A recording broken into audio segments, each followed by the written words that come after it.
You know, it's getting to that point. Joel scored the match before, and I know there were some comments being thrown around that it was my turn, so I was happy to get that monkey off my back real early. But yeah, no, it's been cool. I mean, all of us, I'm pretty sure, have got one now at this point.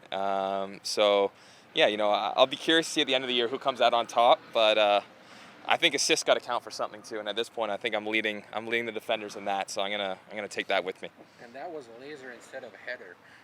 Yeah, it was. It was something different. So that's also going to be bonus points, you know. Everyone else is scoring these free headers. Kamal ruined actually the set piece on his goal. He was supposed to be setting a pick, and instead, me and him were supposed to set picks, and I turned around. I've done my job, and I turned around, and he scored the header. So, you know, he was doing his own thing, but fair enough. He's going to score. He can do whatever he wants. But, yeah, I think a laser's got to count for a bit more than just a little tap-in header. Were you targeting the post? You know what? I just remember my dad saying, "Shoot far post, and good things happen." When it popped up to me, when Kai passed it, it kind of bobbled off the turf, and it popped up on my touch, and it was just asked to be hit, which is what all the guys were saying too. And yeah, just aim for the back post and hope for the best, and the best happened. You played this position before at Nashville, but what the main adjustment between in Nashville and here with Nancy system?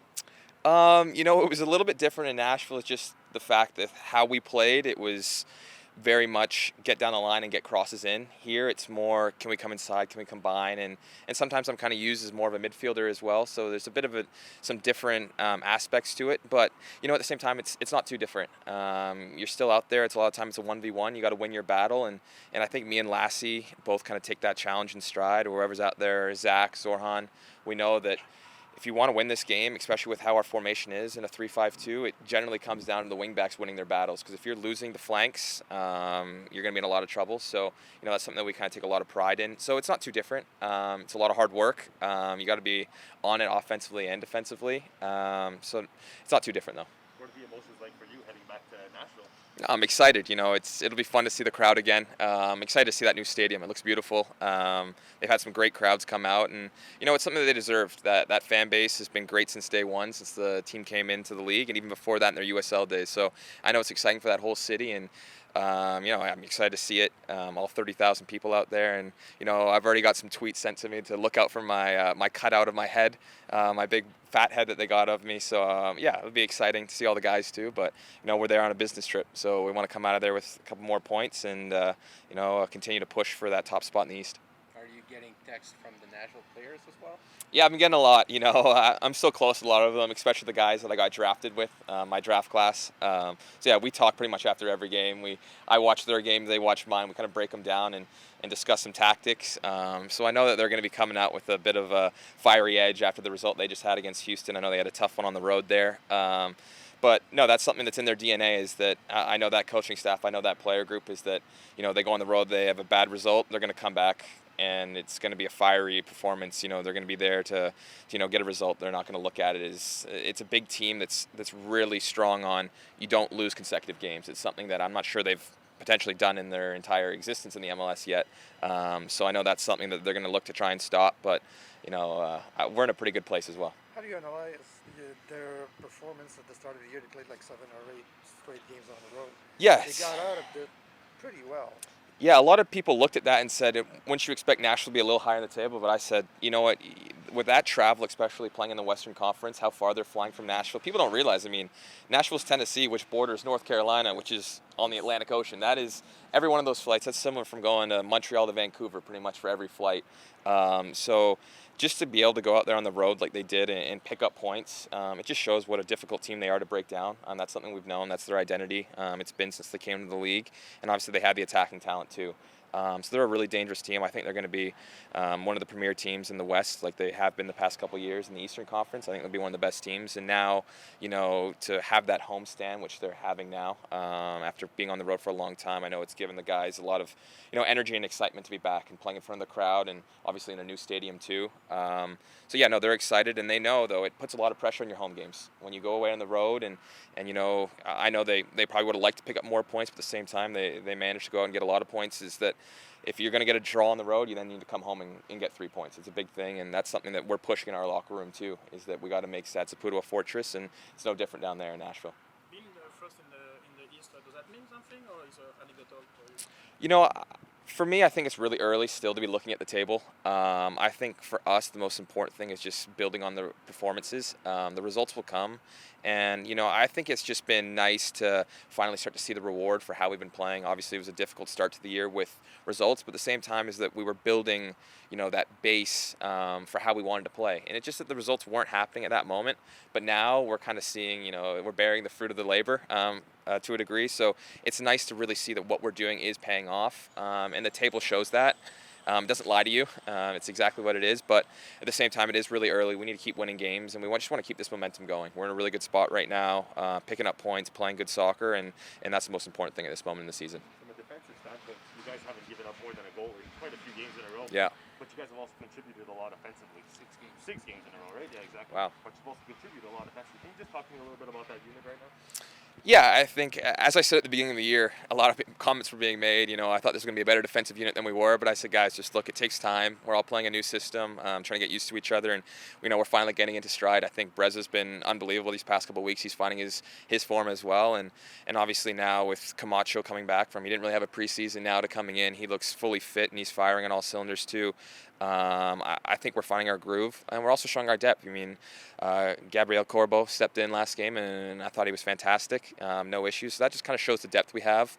Of course, Zachary Braculard coming in, goal and assist in 15 minutes. So the depth is there, the talent is there, and it's just about us finally catching a couple lucky breaks. It felt like, as I said before, that every single half chance found the back of our net, and then the past couple weeks it's been the opposite. Or like, for example, Shinyashiki's shot is hitting the corner piece and staying out. The rebound that followed to Franco, he's putting it over the bar instead of burying that, for example, which has been a bit of a difference from the beginning of the year to now. So we're getting a little bit lucky. So there's still things we need to tighten up, but at the same time is that I feel a lot better with our ability to limit big chances. I think that's been a big thing for us, is that we're defending our box a lot better than we were at the beginning of the year in terms of defending crosses and not giving up those big chances. So we need to continue to work at that, and especially on the road.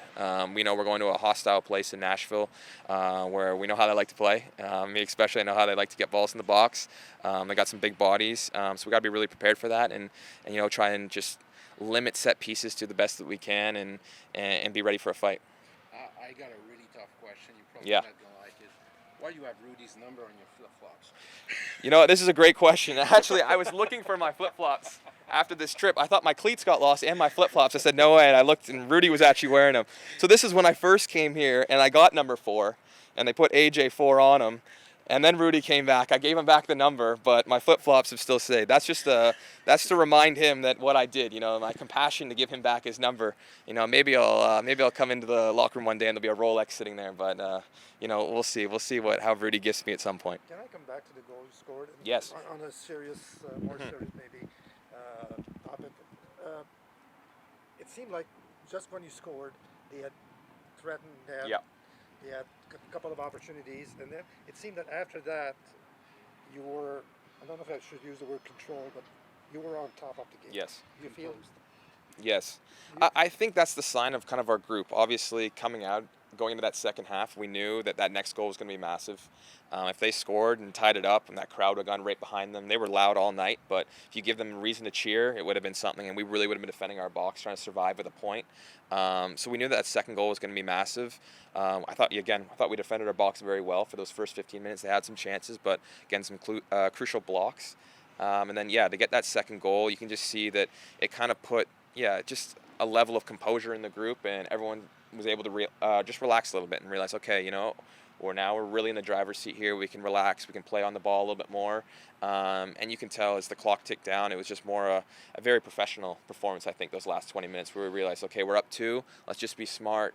We'll hit Kai. An unbelievable hold-up, man. I'll tell you what, having him when you're up 2 goals on the road and you're in trouble, you can just clip one up to him to hold it up. It's unbelievable. So I think it was a really professional performance, and that's just a sign of how this group has matured over this season. I think, especially at the beginning of the year when we went up late in the game, we would really be defending too deep, sitting in and really defending for our lives. But there, I think it was a way more controlled performance, especially on the road. That's not easy. So that's a big kudos to our group with how we're maturing and defending as a group. Was the game against Atlanta the trigger point that really made you realize what you had to do Yeah, to go through I those? think that was really the turning point. That was the one where we had some deep conversations in the locker room in the week that followed that. That we went right into an international break as well after that, so it kind of gave us some time to sit back, really think, and figure out what we wanted to do. And it gave the staff a good couple weeks to work on some things. You know, we'd had a really disjointed preseason, so it was difficult to really hone in on exactly what we wanted to do. And that's a big thing about preseason, is getting that defensive setup right. So I think that was a big one for us, is that we realized, look, we got to go on the front foot no matter what from minute 90 with how we play, the style of play that we have. We can't sit back. It only is going to hurt us. So I think we realized that, especially after the Atlanta game, that we need to keep pushing no matter what the score is, 80th, 90th minute. And I think the fitness levels grew as well. I think guys really started feeling their legs, so we weren't as tired when that 75th minute came around and started bunkering in. So I think that's another thing that's changed. Back to your goal. Yeah. You were in a half space, and you seem to cut inside way more than this season. Is that Wilfred's order to stay in this pace?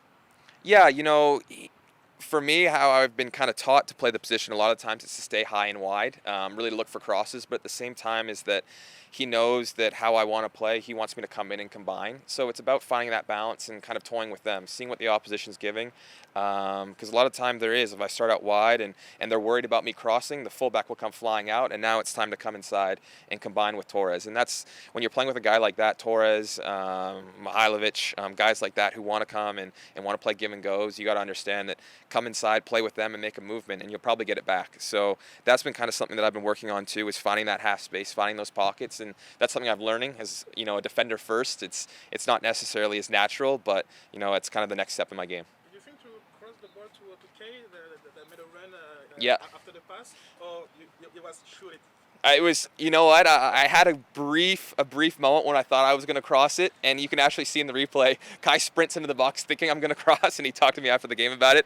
But no, as soon as it popped up, it had to be hit. It was one of those ones that it was just in the moment, didn't think twice about it, shot it, and it went in luckily. But later in the game, I tried to reward Kai with one, and I'm still bummed about that. I should have had a goal and assist, Kai. So I hope you hear this.